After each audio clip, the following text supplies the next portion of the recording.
উনি জিয়াউর রহমানের সন্তান, খালেদা জিয়ার সন্তান, প্রাইম মিনিস্টার, সংসদ নেতা, কিন্তু তার মানে এই না যে তাকে নিয়ে কোনো কথাই বলা যাবে না। মাননীয় স্পিকার, এখানে মাননীয় সংসদ সদস্য দাঁড়ালেন, তিনি যদি স্পেসিফিক্যালি বলতেন কোন তথ্যটা এখানে অসত্য, উনি তো ওনার বক্তব্যের প্রেক্ষিতে বলেছেন, উনি কিন্তু ঢালাওভাবে বলে গেলেন যে বক্তব্য অসত্য কথা বলা হয়েছে। ওনাকে তো ফ্যাকচুয়ালি বলতে হবে কোন ইনফরমেশনটা এখানে ভুল ছিল। আর মাননীয় সংসদ নেতার কথা যদি বলেন, প্রধানমন্ত্রীও ভুল করতে পারেন। প্রধানমন্ত্রী এই মাননীয় সংসদে দাঁড়িয়ে বক্তব্য দেওয়ার সময় স্লিপ অফ টাং হয়েছেন, উনি তার ভুল শুধরিয়েছেন। ওনার বক্তব্যের সমালোচনা করার অধিকারও বিরোধী দলের আছেন। ফলে উনি অবশ্যই, ওনাকে আমরা সম্মান করি, উনি জিয়াউর রহমানের সন্তান, খালেদা জিয়ার সন্তান, প্রাইম মিনিস্টার, সংসদ নেতা, কিন্তু তার মানে এই না যে তাকে নিয়ে কোনো কথাই বলা যাবে না, তার কোনো বক্তব্যের সমালোচনা করা যাবে না। আমরা তো গণতন্ত্রের দিকে যেতে যাচ্ছি, আমরা কোনো ফ্যাসিবাদের দিকে আবার যেতে চাচ্ছি না। ফলে এটা যাতে মাননীয় স্পিকার আপনি বিবেচনা রাখেন সিদ্ধান্ত নেওয়ার ক্ষেত্রে। জি, মাননীয় মন্ত্রী মির্জা ফখরুল ইসলাম আলমগীর। ধন্যবাদ জনাব স্পিকার।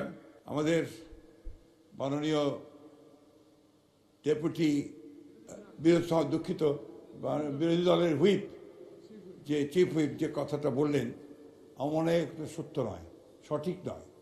কারণ আমাদের মাননীয় সংসদ সদস্য যে বক্তব্য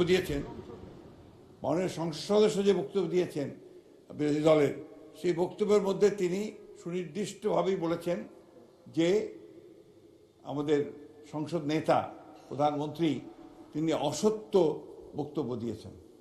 এটারই আপনার আমাদের মাননীয় সংসদ সদস্য জয়নাল আবেদীন এটা আপনার পয়েন্ট আউট করেছেন। প্লিজ লেট মি সে, আমাদের বলতে দিন। আপনার ফ্যাসিস্টের কথা বলেন, ফ্যাসিস্টের আচরণ তো আপনাদের কাছ থেকে আসছে।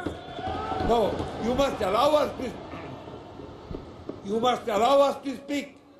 আমি কথা বলছি, আপনারা যখন কথা বলছেন, আমরা কেউ কথা বলিনি। মাননীয় মন্ত্রী এদিকে কথা বলেন, অ্যাড্রেস করে প্লিজ। এটা হবে, পার্লামেন্টে এটা হয়। জি জি জি, আমি আপনাকে যেটুকু অনুরোধ করতে চাই, যে অংশটুকু অসত্য আছে সেই অংশটুকু দয়া করে আপনি এক্সপান্ড করবেন। কারণ আমাদের সংসদ নেতার বক্তব্য সম্পর্কে কোনো অসত্য বক্তব্য এখানে মেনে নেওয়া যাবে না, মাননীয় স্পিকার। ধন্যবাদ।